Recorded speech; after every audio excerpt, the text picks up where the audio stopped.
Hello everyone, this is Dheeraj Suri and I welcome you all in Dheeraj Suri classes.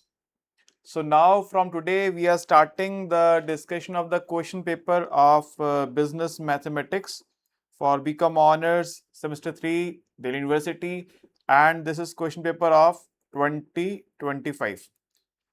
2025 का paper है, solve करना start करते हैं। देखिए जी क्या कह रहा है पेपर आपको। इंस्ट्रक्शंस की जरूरत नहीं, बस ये ध्यान रखिएगा सिंपल कैलकुलेटर अलाउड होता है और log tables, exponential tables, present value, future value tables will be provided on demand. बच्चे अक्सर पूछते हैं क्या मैं घर से लेके जाऊंगा? नहीं, आपको वहीं मिलेंगे। ठीक है, पेपर में प्रिंट होके भी आ सकती है, ऑन डिमांड मिल सकती है। वो अलग अलग ईयर्स में अलग चीज़ें हुई हैं। कभी एग्जाम पेपर में प्रिंट होके ही आ गई, कभी नहीं प्रिंट होके आई तो उन्होंने वहां से दी। तो वो डिपेंड करता है, मगर मिल जाएगी आपको। ठीक है, okay.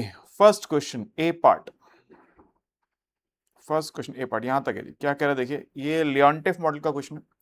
For two industries input output relationship in units, ये देखिए इंडस्ट्री 1 2 का 20 40 30 50, फाइनल डिमांड है 40 40, ग्रॉस आउटपुट 100 120। उसके बाद ये चीजें हमें सॉल्व करनी है। तो इसको सॉल्व करने के लिए पहले मुझे डेटा अपने पास कॉपी करना पड़ेगा। ठीक है, और उसके बाद ही मैं आगे कर पाऊंगा, क्योंकि उसके बिना हो नहीं पाएगा। तो मैं डेटा पहले यहाँ ले जाता हूँ अपने पास। तो यहाँ पे हमारे पास इंडस्ट्री 1 है, इंडस्ट्री 2 है, इंडस्ट्री 1 है, इंडस्ट्री 2 है, फाइनल डिमांड है, ग्रॉस आउटपुट है। ठीक है, फाइनल डिमांड शायद 40 40 है, जहां तक मुझे याद आ रहा है,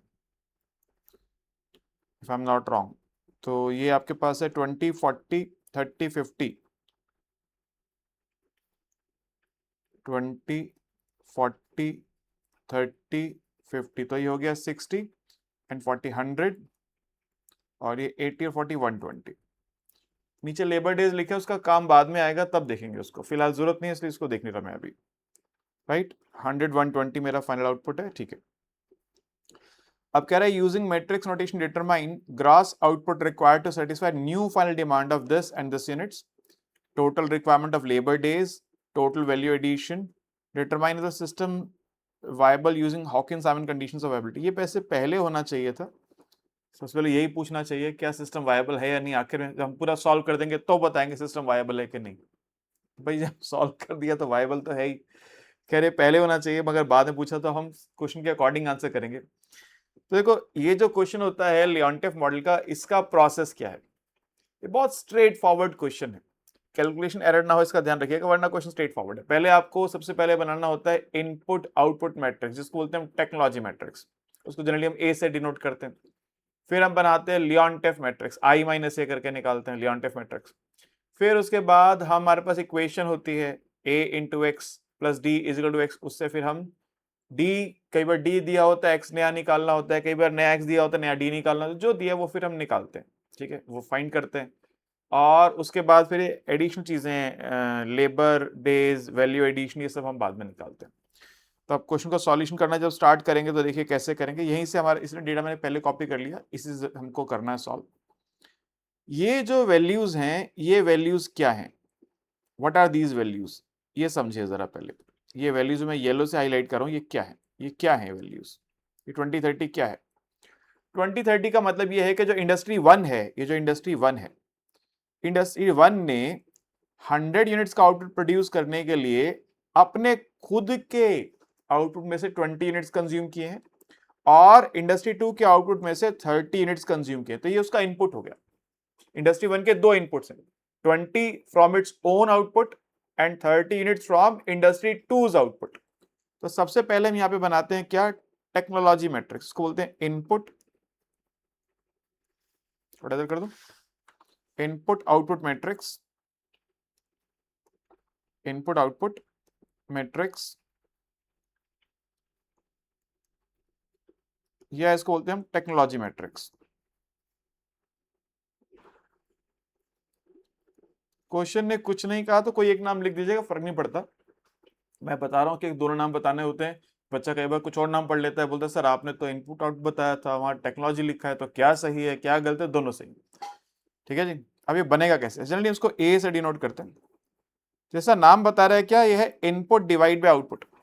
तो ए के दो इनपुट्स हैं, एक है 20 और एक है 30। तो 20/100, 20 बाय 100 इंडस्ट्री 1 है, और दूसरा इनपुट इसका 30, आउटपुट तब भी 100 ही है इसका, 30/100। इंडस्ट्री 1 के 2 इनपुट्स हैं और इसके दोनों इनपुट्स को इंडस्ट्री 1 के आउटपुट से डिवाइड करके फर्स्ट कॉलम में आपको लिखना, ठीक है, ये प्रोसेस है। और इंडस्ट्री 2 जो है उसके 2 इनपुट्स कौन से हैं, उसके 2 इनपुट्स ये हैं जी, जो मैंने ग्रीन से हाईलाइट कर दिए, 40 और 50, और इसका आउटपुट कितना, उसका आउटपुट है 120। तो इंडस्ट्री 2 का क्या बनेगा, 40/120 और नीचे 50/120। यानी जब मैं इसको सिंप्लीफाई करता हूं तो 20/100 होता है 1/5, 3/10, 4/12 में 1/3 और 50/120 5/12। यहाँ मैं आपको एक बात बड़ी क्लियरली बोल देता हूँ, याद मैंने क्लास में पढ़ा है, बताया, फिर दोबारा बोलना जरूरी है कि हम यहाँ पे फ्रैक्शंस में ही लेंगे, इसको डेसिमल्स में कन्वर्ट नहीं करेंगे। क्यों? क्योंकि 1/5 का जब मैं डेसिमल में कन्वर्ट करता हूँ तो एग्जैक्ट वैल्यू आती है 0.2, लेकिन 1/3 आता है 0.3333, मतलब राउंड ऑफ करना पड़ेगा। उस राउंड ऑफ करने के कारण आंसर में डिफरेंस आ जाएगा, ठीक है। तो आपका आंसर कुछ और होगा, एग्जामिनर का कुछ और होगा, वैसे वो काटेगा नहीं इस बात को, मगर फिर भी हम क्यों गलती करें, फ्रैक्शन लेके चलते हैं ताकि हमारा आंसर एग्जैक्ट आए, बैंग ऑन करेक्ट आंसर होना चाहिए। तो सबसे पहला काम क्या हमने बनाया, टेक्नोलॉजी मैट्रिक्स। अब बनाएंगे क्या, लियोनटिफ मैट्रिक्स। लियोनटिफ मैट्रिक्स ये होता है आई माइनस ए। आई क्या होता है सर, आइडेंटिटी मैट्रिक्स, 1 0 0 1। ए का ऑर्डर 2/2 है तो आई का भी 2/2 होगा, अगर ए 3/3 का होगा तो आई भी 3/3 का होगा। आई माइनस ए माइनस करते हैं, यहाँ पे ए है हमारे पास 1/5, 1/3, 3/10, 5/12। यानी ये होगा क्या, 1 - 1/5 होता है सर 4/5, 0 - 1/3 होता है -1/3, 0 - 3/10, 0 - 3/10 क्या होगा, -3/10 एंड 1 - 5/12 ये होगा 7/12। वैसे तो एज अ रूल मुझे यहीं पे साइमन हॉकिंग कंडीशंस चेक करनी चाहिए, मगर अब क्वेश्चन ने बोल दिया लास्ट में करना तो मैं लास्ट में करूंगा, क्वेश्चन के अकॉर्डिंग चलूंगा और जो लास्ट में बोल रहा है लास्ट में करूंगा। पहले मुझे फर्स्ट पार्ट में नया ग्रॉस आउटपुट से बताना है, तो मैं उस पर फर्स्ट पार्ट पे पहुंचूंगा, अभी पहले यहां तक पहुंच गया। अब हमें क्या करना है सर, अब हमें आई माइनस ए का निकालना है डिटर्मिनेंट। नाउ डिटर्मिनेंट आई माइनस ए ये क्या होता है, कैसे निकालते हैं डिटर्मिनेंट हम लोग, 4/5 इंटू 7/12 तो 28/60 माइनस 3/10 इंटू 1/3 1/10 हो गया सर। ये तो एलसीएम हो गया 60, 28 - 6 22/60 यानी कितना हो गया 11/30। मैं आपको एक बात आपके रेफरेंस के लिए बता देता हूँ, रेफरेंस में याद रखिएगा कि ताकि आप गलती ना कर रहे हो। Determinant of I minus A should be positive, ये हमेशा पॉजिटिव होना चाहिए, जीरो नहीं चलेगा, नेगेटिव नहीं चलेगा, ठीक है। और ये जो डायगोनल एलिमेंट्स हैं, ये क्या है, जो डायगोनल एलिमेंट्स आए थे हमारे पास, these diagonal elements of I minus A should lie between 0 to 1, 0 से 1 के बीच में लाई करने चाहिए। यहाँ दोनों यही साइमन हॉकिंस कंडीशंस, ठीक है। तो ये हो रहा है तो यानी कंडीशन सेटिस्फाइड है, सिस्टम वायबल है। मैंने मन में चेक कर लिया, लिखूंगा बाद में, क्योंकि एग्जामिनर ने पूछा नहीं अभी, तो मैंने अभी चेक कर लिया, लिखूंगा बाद में। अब निकालेंगे एडजॉइंट, क्या निकालेंगे, adjoint of I minus A. Adjoint के लिए कोफैक्टर्स निकाले जाते हैं वैसे तो, मगर क्योंकि ये 2/2 है सीधे निकल सकता है। इसमें क्या करते हैं, जो डायगोनल की वैल्यूज है उनको चेंज करते हैं, नॉन डायगोनल का साइन चेंज, यानी जहां पे 4/5 है वहां 7/12 आ जाएगा, 7/12 4/5 ये अपन से इंटरचेंज कर जाएंगे। और जो नॉन डायगोनल के साइन चेंज हो गए, -1/3 1/3 हो जाएगा, -3/10 3/10 हो जाएगा, तो 1/3 3/10 ये बन गया हमारा एडजॉइंट। उसके बाद निकालते हैं inverse, I minus a inverse क्या होता है, ये होता है 1 / determinant I minus a into adjoint I minus A. Determinant क्या था 11/30, उसका रेसिप्रोकल का 30/11, 30/11 टाइम्स 7/12 1/3 3/10 4/5, तो कितना आ रहा है सर, ये ब्रैकेट्स अगर मैं खोलता हूं तो 30/11 को जब मल्टीप्लाई करूंगा तो ये कैंसिल हो जाएगा, 6 2s 6 5s। देखो वैसे आप मन में कर सकते हैं, फिर भी मैं करके दिखा रहा हूं। तो 6 2s 6 5s, तो 35/22, 35/22। और ये कितना होगा 10/11। इधर कितना होगा सर, ये कैंसिल 0 0, 9/11। यहां कितना होगा 5 6 30, तो 24/11। तो ये बन गया मेरे पास I माइनस ए इनवर्स।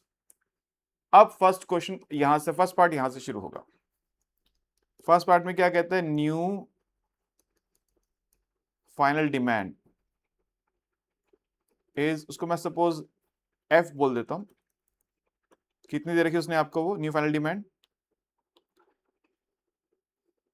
110 है इंडस्ट्री 1 की, और 220 इंडस्ट्री 2 की। 110 और 220, 110 and 220। Let new gross output is X. So equilibrium condition is A into X plus F is equal to X. A into X तो हो गया जितना हमने इनपुट यूज करा। A into X क्या है, जो दोनों इंडस्ट्रीज ने इनपुट यूज किए। F फाइनल डिमांड है, तो आउटपुट में से कितना फाइनल कंज्यूमर का हो गया, कितना इंडस्ट्री ने खुद कंज्यूम कर लिया, इसका सम इक्वल होना चाहिए। भाई आपने 100 यूनिट्स बनाई, सपोज 40 खुद कंज्यूम कर ली, 60 बाजार में बेच दी, 60 + 40 100 होना ही चाहिए, वही कंडीशन है ये। तो इसको हम यूज करके x और f जो पूछा वो निकाल सकते हैं। यहाँ पे f पता है, x निकालना है, तो क्या करूंगा देखिए, f is equal to x minus a into x. f is equal to x minus a into x, यानी f is equal to i minus a into x. तो x क्या हो जाएगा, i minus a inverse into f, क्योंकि हमने pre multiply कर दिया i minus a inverse. We have pre multiplied both sides by i minus a inverse. तो मेरे पास x आ गया i minus a inverse into f, which means x is equal to i minus a inverse क्या था sir, हम निकाल चुके हैं ऊपर, निकाल चुके ना ऊपर, i माइनस ए इनवर्स निकाला था मैंने ऊपर, अभी कितना आया था 35/22, 10/11,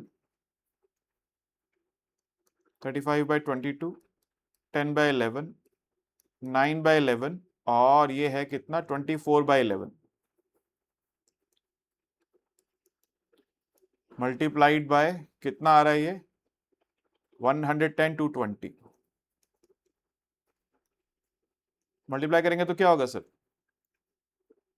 ये होगा 35/22 इंटू 110 प्लस 10/11 इंटू 220, और नीचे होगा 9/11 into 110 plus 24/11 into 220। So this comes out to how much, 22 5s are 110, और 35 into 5 150, और 25 175, प्लस तो 20 हो गया 200, plus 90, plus 24 into 20 480। So this is 375 or 570.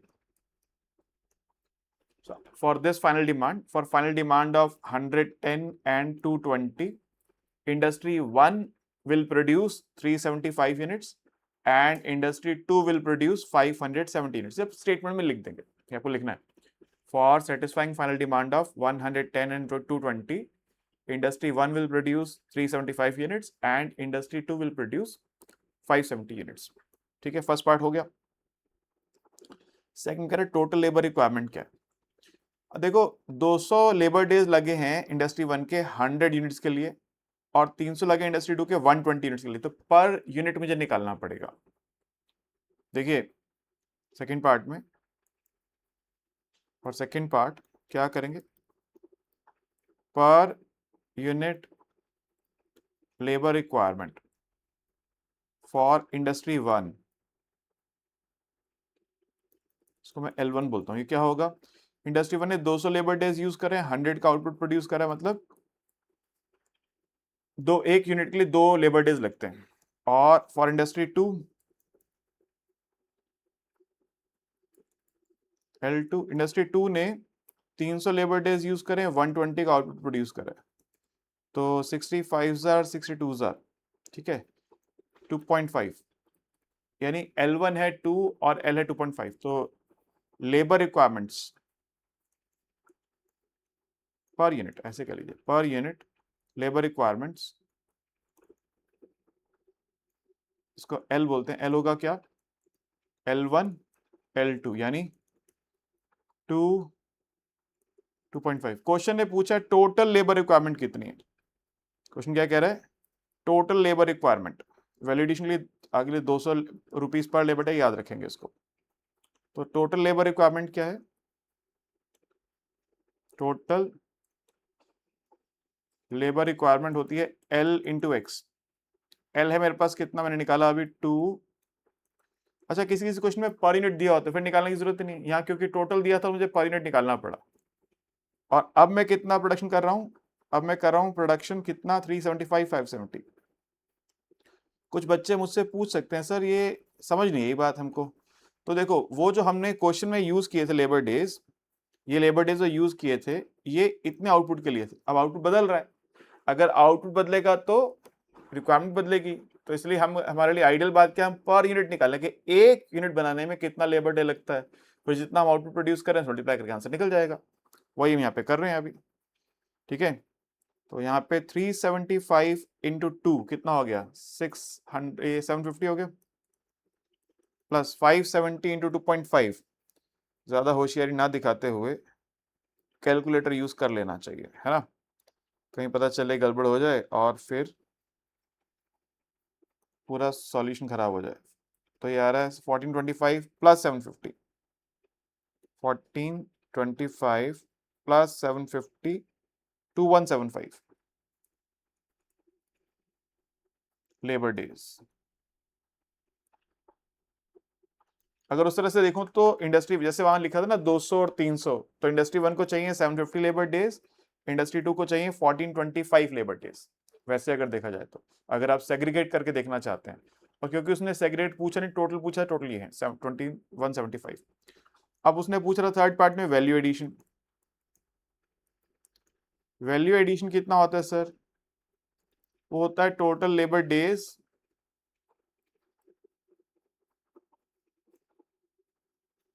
Into wage rate. Wage rate मैं खुद ही भूल गया, पढ़वाया था आपको मैंने, भूल गया कितना दिया था, 200 पर लेबर। तो लेबर कॉस्ट है 200 पर लेबर डे, तो वो कितना आएगा सर, ये आएगा 2175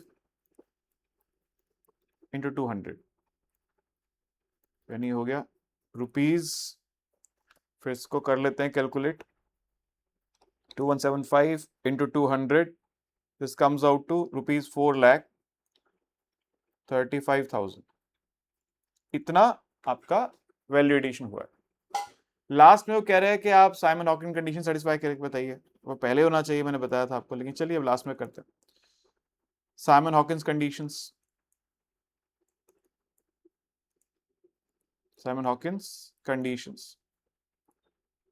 पहली कंडीशन क्या है, फर्स्ट कंडीशन है डिटर्मिनेंट ऑफ आई माइनस ए, वो कितना आया था,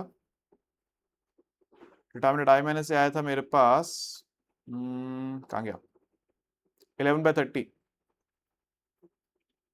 11/30 which is more than 0. So first condition लिखेंगे, so first Simon Hawking condition is satisfied. Second condition ये थी, diagonal elements of Leontief matrix should lie between 0 to 1. ठीक है, यहाँ पे क्या हो रहा है, the diagonal elements of Leontief matrix are 35/22 and 24/11. Both are lying between 0 to 1. दोनों 0 से 1 के बीच में लाई करें, नहीं मैं कहाँ गलत कर रहा हूँ, रुकी रुकी, Leontief matrix कहाँ गया, ये रहा, ये रहा 4/5 and 7/12, मैं कुछ और देख रहा था मतलब। So diagonal elements of Leontief matrix are 4/5 and 7/12 which are lying between 0 to 1. So this condition is also satisfied. ये लिखना है आपको, diagonal elements of the Leontief matrix must lie between 0 to 1. In present case, diagonal elements are 4/5 and 7/12. Both are lying between 0 to 1. So second Simon Hawking condition is also satisfied. So system is viable. System को use करके solution निकाला जा सकता है, हम already कर चुके हैं। खैर मैं बार बोल रहा हूँ, पहले पूछना चाहिए था, लास्ट में क्यों पूछा पता नहीं। ठीक है, आसान सा काम है, कोई ऐसा मुश्किल काम तो इसमें था नहीं। ठीक है, मुश्किल काम कुछ था नहीं इसमें। होपफुली आप समझ गए।